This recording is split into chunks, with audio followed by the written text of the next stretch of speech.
안녕하세요. 정준호 목사입니다. 오늘 교계시 첫 시간입니다. 코로나19 때문에 제가 우리 교인들에게 영적 공백을 메꾸기 위해서 방송을 했는데 불과 한지 얼마 안 됐습니다. 며칠 안 됐는데 하면 할수록 꿈이 생겼습니다.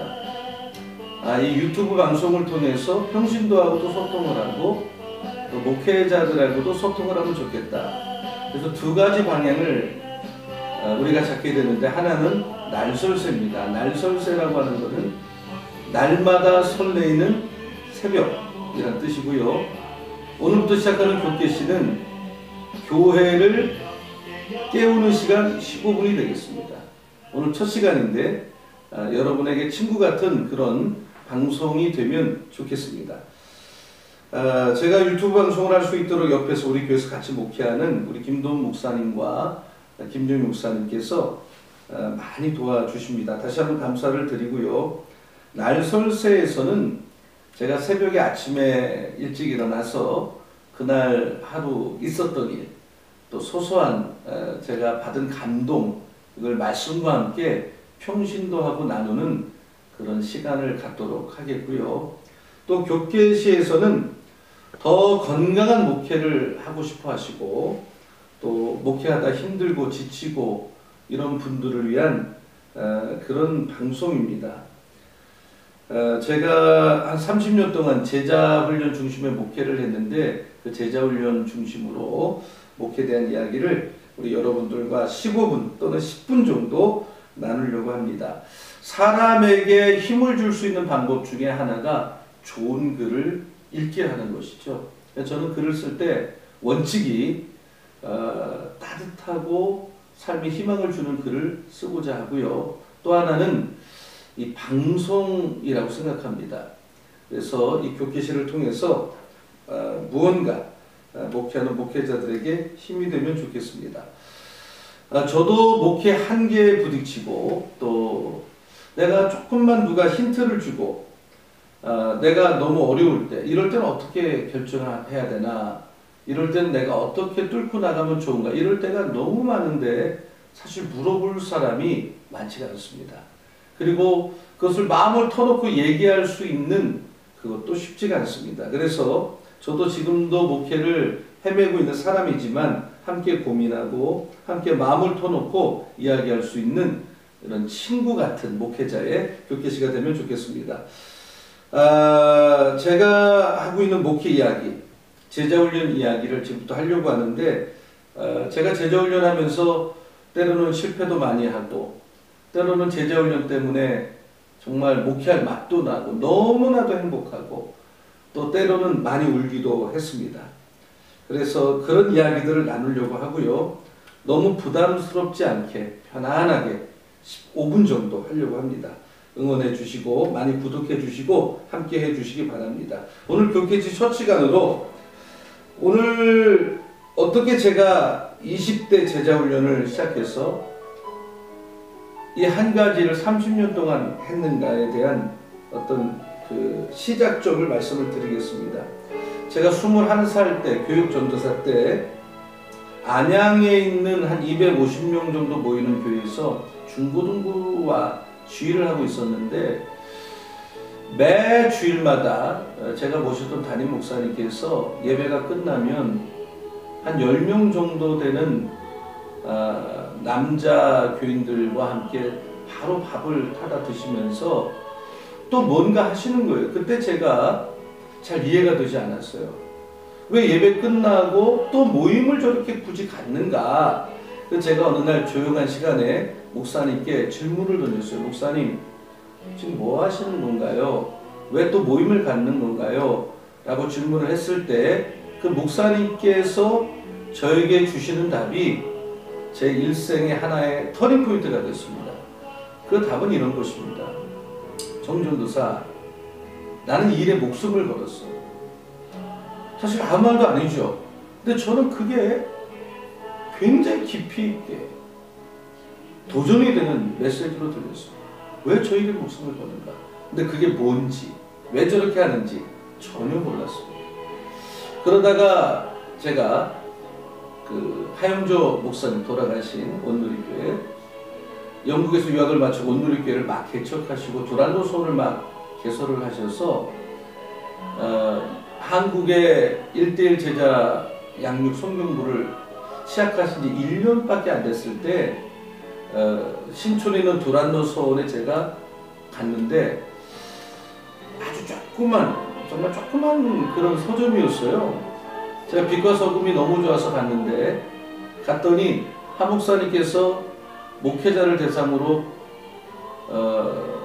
그 강의하셨던 1:1 그 테이프이 있었습니다. 정말 아무 생각 없이 샀습니다. 그리고 또 하나는 각 선교단체의 간사들이 강의했던 테이프 모음이 있었는데 역시 제가 그냥 무조건 샀습니다. 그때 제가 불과 나이가 22살, 1살 때인데요. 집에 갖고 와서 1:1을 들었습니다. 듣는데 제 눈이 열렸습니다.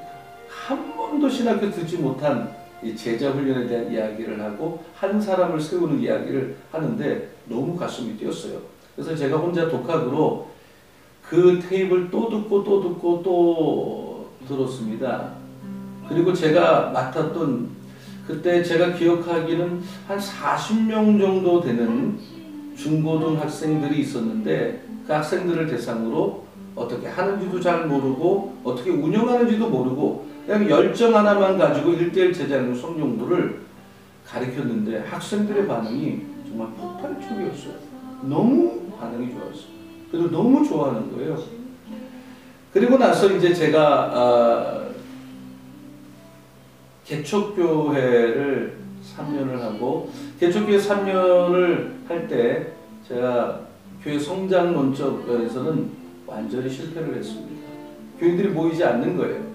그래서 저를 아껴주는 분들이 왜 목회 초창기부터 이렇게 힘들게 목회를 하느냐, 큰 교회 가서 좋은 목사님한테 목회를 배워라. 그래서 이제 부목으로 처음 간 교회가 저희 교단의 목포에 있는 굉장히 오래되고 큰 교회 중에 하나인 목포 북교동 교회였습니다. 그 교회에서 제가 부목사 사역을 하면서 고등부와 청년부를 맡았는데, 청년부 모임이 토요일 5시에 모임을 가졌어요. 그러면 예배 후에 예배를 3시간, 4시간 드리고 청년들 중에 리더들에게 1:1 제자양육을 4개월을 했습니다. 그리고 4개월을 공부한 학생들 중에 이것을 또 가르칠 수 있도록 재훈련을 시켰어요. 몇 사람을. 그렇게 해서 이제 훈련을 시켰는데, 그 중에 한 자매에게 제가 그 당시에 맡았던 고등부 세가족부를 맡겼는데 너무 잘하는 거예요. 그 세가족부의 교사가 한 10명 정도 있었습니다.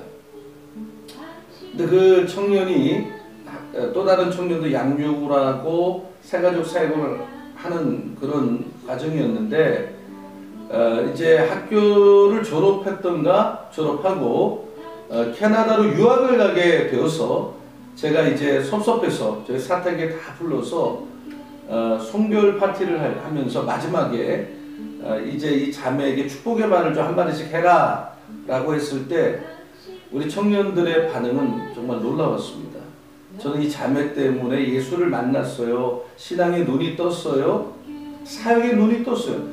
한결같이 저 때문에 그렇게 됐다고 말하는 게 아니라 그 자매 때문에 그렇게 됐다는 말을 듣고, 야, 내가 한 거는 그 자매 한 사람 4개월 또는 6개월 훈련시키는 밖에 없는데 이 자매 한 사람에게 영향력을 끼치는구나. 그게 바로 1:1 제자양육 성경부를 했을 때 나타나는 축복입니다. 엄청납니다. 디모데후서 2장 1절로 2절 말씀을 보면, 디모데 전서후서는 바울이라고 하는 종이 전문 목사인 디모데에게 보낸 목회 편지 아닙니까? 바울이 디모데가 아무나 양육하는 게 아니라 충성된 사람을, 그러면 충성된 사람이 또 다른 사람을 가르칠 수 있게 해라. 이게 굉장히 중요한 겁니다. 재생산을 하라는 거거든요. 리프로덕션. 이걸 복음의 4단계 번식이라고 하는데, 1:1 제자양육 성경부를 하는 교회도 많고 목회자도 꽤 많습니다. 그런데 이 1:1 제자양육을 가르치기만 하는 경우가 열의 9인 것 같습니다. 그것은 유산된 1:1이라고 우리가 합니다. 1:1 제자양육의 핵심은 재생산을 해야 되는 겁니다. 이 공부는 한 4개월 과정 걸리는데 재생산을 했을 때에 1:1을 성공했다 할 수가 있습니다. 그래서 제가 앞으로 이 교계시를 통해서 계속 제자훈련 제가 하고 있는 프로그램도 나눠드리고 어떻게 하면 전통교회를 가서 제자훈련을 자리잡게 하고 문화가 될 수 있게 하느냐. 저도 부목을 9년을 하고 또 프랑스 최초의 한인교회인 이민목회 5년을 하고 서울에서 전통교회 제 앞에 원로 목사님이 32년 8개월을 한 교회를 또 목회를 하고 우리 청주 서원교회 제가 이제 부임 4년 차인데 우리 교회도 역시 전통교회죠. 이런 전통교회에서 어떻게 제자훈련을 시작을 하고 자리잡게 하고 문화화할 수 있는 것 있을 것이냐. 제가 목회를 하다가 번아웃 되고 또 부흥이 안 돼서 고민을 하는 많은 선후배 목사님들을 보게 됩니다. 우리가 다시 주님이 원하는 목회로 돌아가야 되겠습니다. 그러면 방법이 나오고 길이 열리고 또 하나님이 자연스럽게 부흥도 주실 수 있다고 생각합니다. 제가 지금까지 말씀드린 1:1 제자양육 성경부 책이 바로 이 책입니다. 이 작은 책이 엄청 좋아요. 목사님들이 이 책을 마스터하십시오. 교인들을 가르치십시오. 이게 정상적으로 할 때 4개월 걸리고 4개월 공부한 사람이 재생산하기 위해서 저는 다시 5주를 가르치거든요.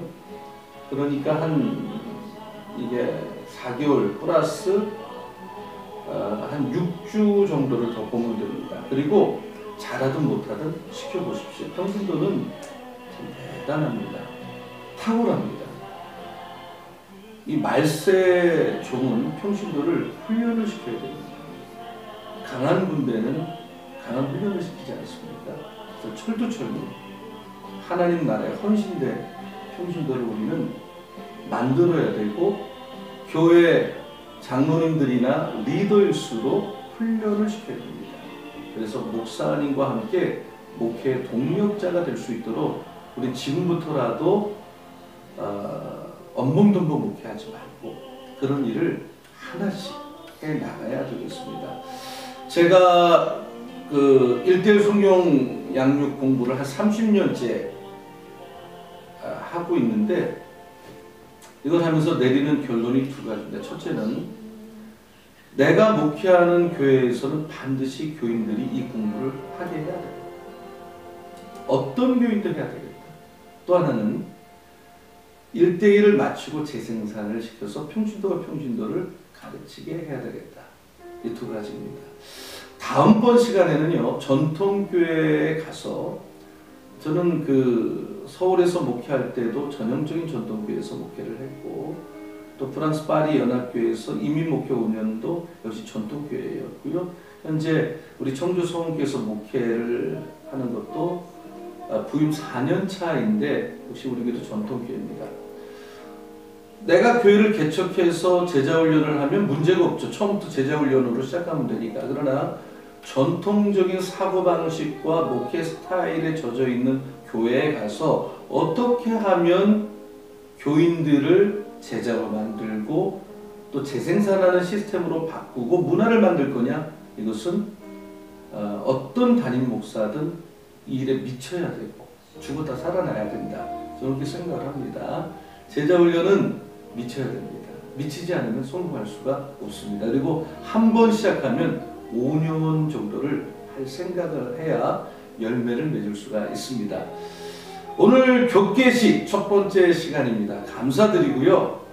교계시는 우리 목회하는 목사님들에게 친구 같은 좀 프로그램이 되면 좋겠고요.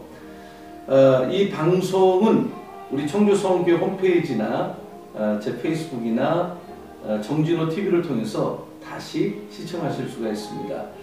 좋은 저녁 되시고 또 계속 여러분과 만남이 있기를 기대하겠습니다. 감사합니다.